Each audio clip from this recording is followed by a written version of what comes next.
ট্রেনে উঠলেই আমি যে জিনিসটা একদমই মিস করি না সেটা হলো ট্রেনের এই ফ্লেভারফুল চানাচুর মাখা। মাঝে মধ্যে আমার বাসায় ওটা খেতে ইচ্ছা করে। সো বাসায় আমি কিভাবে ট্রেনের মতো করে এরকম ফ্লেভারফুল চানাচুর মাখা তৈরি করি সেটাই থাকবে আজকের রেসিপিতে। তাহলে চলুন কথা না বাড়িয়ে শিখে নেওয়া যাক আজকের এই মজাদার ফ্লেভারফুল ট্রেনের চানাচুর মাখা। চানাচুর মাখার জন্য আমি এখানে প্রথমেই কিছু জিনিস কেটে নিব। তো প্রথমে নিয়ে নিয়েছি এরকম মাঝারি সাইজের একটি পেঁয়াজ, আর এটাকেও আমি এরকম কুচি কুচি করে কেটে নিব।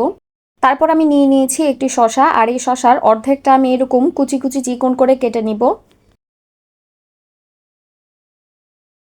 তারপর নিয়ে নিয়েছি একটি লেবু। আর ট্রেনের চানাচুর মাখাটা ফ্লেভারফুল করার পেছনে এখানে চানাচুর বিক্রেতারা একটা টেকনিক ব্যবহার করে, আর সেটা হলো এই যে দেখুন, লেবুটাকে এইভাবে কেটে এরকম চিকন ফালি ফালি করে কেটে তারপর এরকম খুব কুচি কুচি করে খোসা সহ লেবুটাকে কেটে নেয়। আর এটা যদি চানাচুর মাখাতে অ্যাড করা হয় তাহলে কিন্তু চানাচুর মাখাটা আরও বেশি ফ্লেভারফুল হয় আর খেতেও বেশ ভালো লাগে।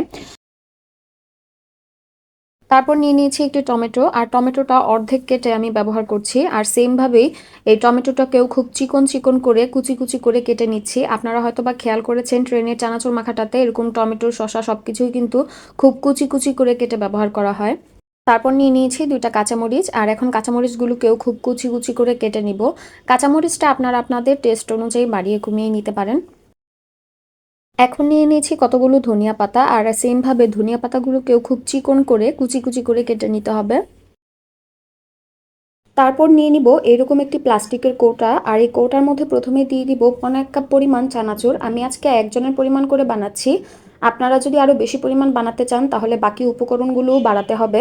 সো আমি এরকম চিকন চিকন চানাচুরগুলো ব্যবহার করছি, সাধারণত যেটা ট্রেনে ব্যবহার করা হয়। আপনারা চাইলে মোটা চানাচুরটাও ব্যবহার করতে পারেন।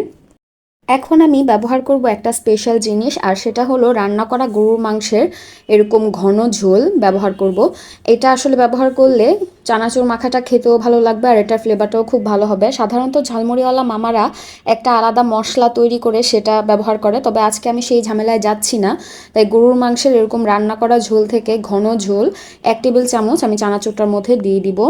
এখন আমি দিয়ে দিব খুব সামান্য পরিমাণ টক আমের আচার, আর এটা দিলে চানাচুরের টেস্ট এবং ফ্লেভার দুটাই খুব বেড়ে যাবে। খুব সামান্য পরিমাণ দিতে হবে কিন্তু। এই পর্যায়ে আমি দিয়ে দিব 1/2 চা চামচ সরিষার তেল। যেহেতু মাংসের ঝোলেও তেল ছিল, আচারেও তেল ছিল, তাই আমি এই পর্যায়ে সরিষার তেলটা একটু কমই ব্যবহার করছি, তবে আপনারা চাইলে আর একটু বাড়িয়ে ব্যবহার করতে পারেন।